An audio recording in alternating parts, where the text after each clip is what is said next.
What's up, everybody? And today we are reacting to why the Chinese stealth J-20 might be not what you think. I've only just found out about the J-20, which I guess is the Chinese, I guess, comparison is the F-35 or the F-22. Probably F-35, I'm guessing, on what the comparison is. I don't know much about it. This is by Found and Explained, which did the UFO video I did last week. So check that out if you haven't already. The video was really, really good. And I feel like they're probably going to give us some good information on this. So let's check it out. Let's have some fun. I will leave a link in the description, like I always do, of the original video. Go over there, take a look, and don't forget to like their videos and stuff.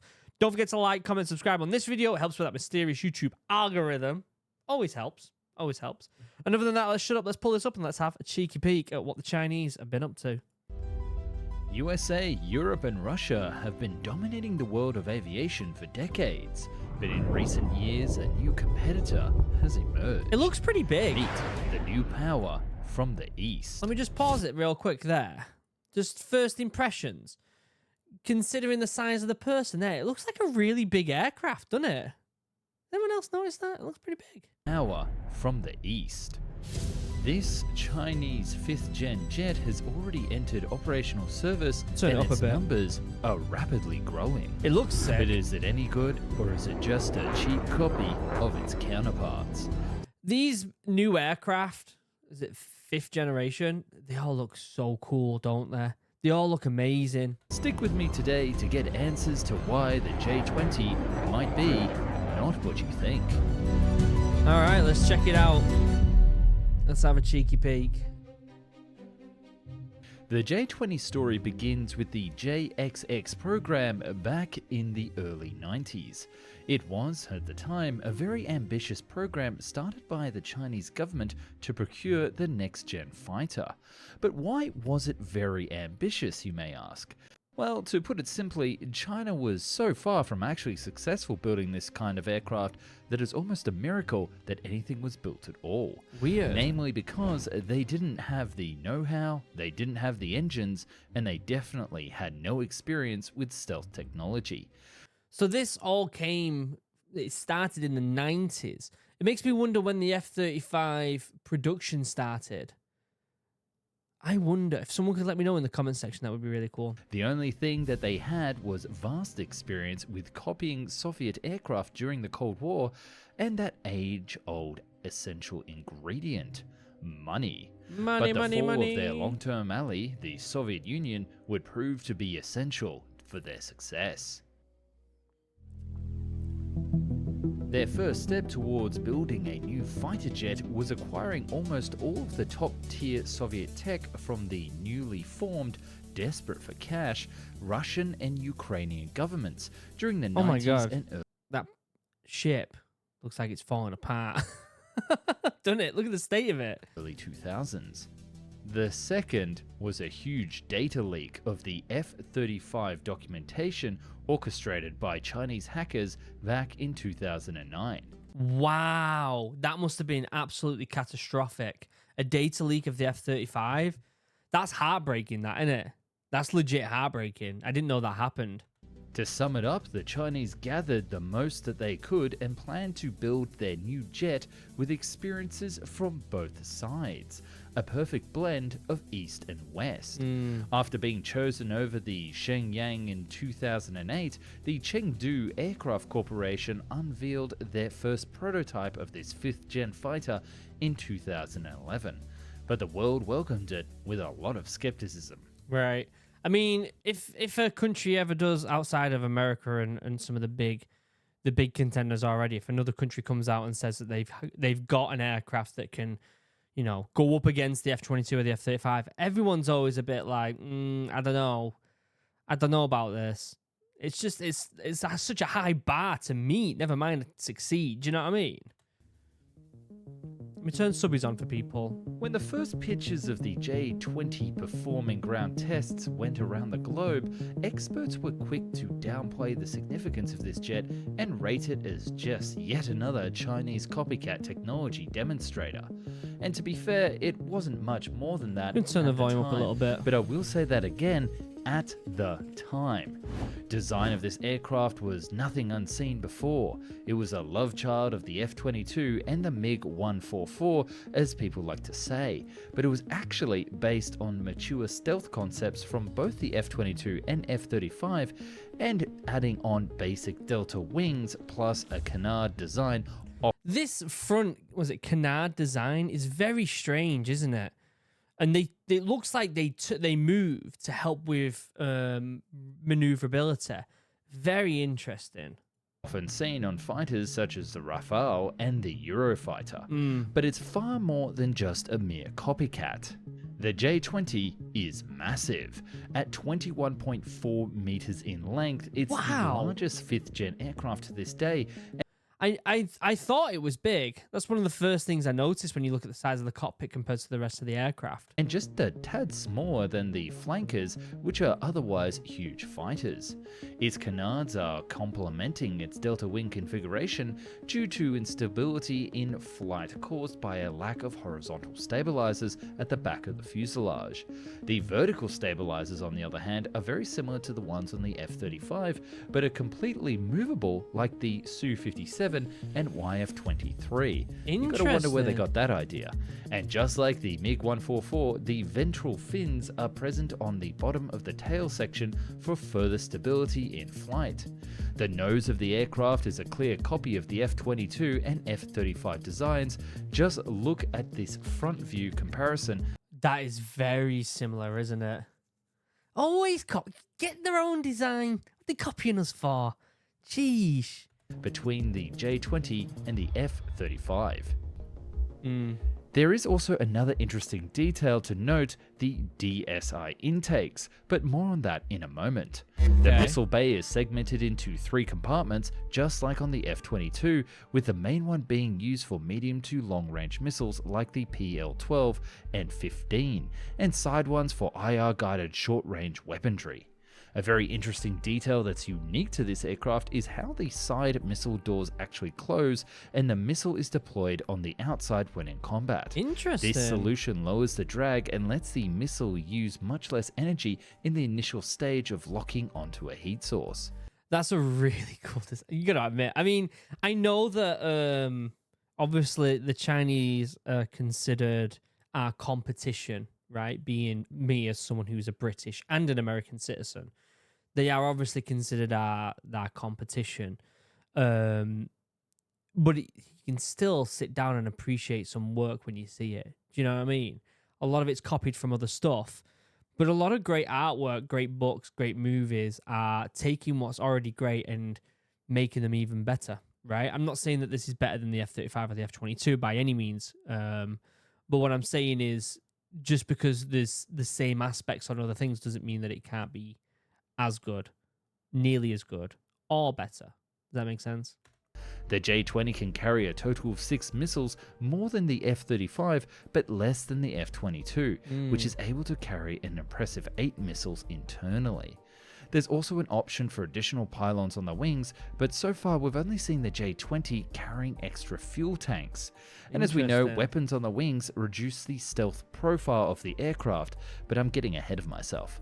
As you can see, many solutions have been borrowed from other aircraft, and although the design isn't exactly innovative, it is very interesting and it works. Oh, and I haven't even talked about the engines for a reason. We need a whole nother segment just on that. Okay. The biggest issue with the Chinese aviation industry for decades has been the engines. The initial J-20 prototypes were powered by Russian AL-31 engines, and just like the J-10 and other flanker derivatives, designed for the PLA-AF. It's really interesting how they've taken engines not only from a different aircraft, but one that was produced in another country. That's very interesting. I feel like, I guess that does happen in the West to some extent, because we're talking about the engine here, but can you imagine all the other, little parts of an aircraft? They probably come from all over the world, right? Even down to the small nuts and bolts probably come from different places. But it's just interesting that something as big as that isn't built in-house in their own country. I mean, I might be wrong by saying this, but I'm pretty sure most of the engines for US private company aircraft are made in the US. Although I did see, what was the engine? The Rolls-Royce engine, which is a British company. Or it might not be anymore. And I don't know whether the engines, the Rolls-Royce engine, what aircraft was that had Rolls-Royce engines? Shit, I can't remember. We watched one recently that had Rolls-Royce engines, and although that's a classic British company, does it mean that they're made in Britain anymore? I don't know if they are. But what I'm trying to get at is China and Russia, although they are considered allies with each other, I think, they could also turn on each other very easily. And it makes me wonder why they would use a Russian-made engine. Weird, right? It's this Chinese dependency on Russian engines that was certainly a problem that they needed to solve if they ever wanted a serious 5th gen contender. But this main issue was that they were not capable of supersonic speed without the use of afterburners. Right. So the infamous WS-10 engines that have been used down the line, but their service life was not sustainable. So today, the J-20s use the WS-10C variant engines that was unveiled with a production model in 2020. Is that a Russian one or is that a Chinese one? This engine was supposedly much improved over the original, with sawtooth edges on the nozzles, helping reduce the radar cross-section. Okay, I'm not sure if I might have missed that then. I'm not sure whether that is Russian or Chinese engine though, if they've gone in-house. I might be wrong there. However, this is still not yet a final solution to the problem, because these engines, which were designed to be used throughout the Chinese Air Force for the future, failed their trial tests. Wow. So in terms of engines, the J-20 is certainly not underpowered, but the lack of supercruise is certainly an issue that will persist for the time being. You think about that alone, compared to like I watched a video. I don't know whether it'll be out before or after this, but I watched a video today with the fat electrician that did a video about the F-15s, and the engines on them things are absolutely unreal. Why can't China produce something as good? Like it makes you wonder. It makes you realize how advanced American aviation actually is, even in the private sector, which is all private sector, right? Boeing and Lockheed Martin and all that lot. But it's so advanced. It's crazy, isn't it? Next, let's talk about the elephant in the room: stealth performance. Many have been skeptical about the J-20's stealth capabilities, but let's take a look at the production model, which was a big leap forward compared to the prototype. The Chinese picked up a lot from the stolen documents from Lockheed, and the J-20 is definitely not to be ridiculed. Integrated optical targeting systems are present just like on the F-35, and the engine nozzles, although not flat like the F-22, are improved and follow again the F-35 design. The jet has a new radar, 360 degrees early warning sensors, and although canards are somewhat that affects radar cross-section, there are plenty of aircraft that have canards and are actually still pretty good in that area. Take a look at the Rafale for a second. It's speculated to have the lowest radar cross-section among 4th gen jets, and its Delta Wing Plus canard design looks awfully just like our Chinese friend here. I'd love to watch a video on like all the 4th gen craft, all the 3rd, 2nd, 1st, all the way up and 5th, and then potentially 6th. I wonder if there's a video that shows them and categorizes them. That would be a really good video to watch, wouldn't it? Mentioning the DSI intakes again, you just need to see how they learn from the F-35 experience. See that bump in the intakes? Well, the idea is to use it to slow down air entering at supersonic speeds and make the aircraft much more controllable in sharp turns. Basically what an intake ramp does on many other modern jets, but unlike the ramp, this is much lighter and way less complicated solution.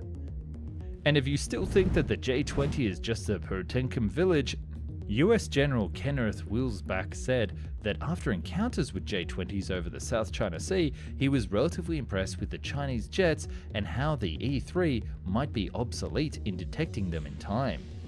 China is now definitely capable of developing quality electronics for their aircraft. I don't know whether it's just me being cynical. I don't think this is as good as the F-22 or the F-35 still. I think what they've done is they've scraped together everything they can from what they've learned from other countries to build something as kind of like a Frankenstein of other aircraft and added a bit of a twist to it.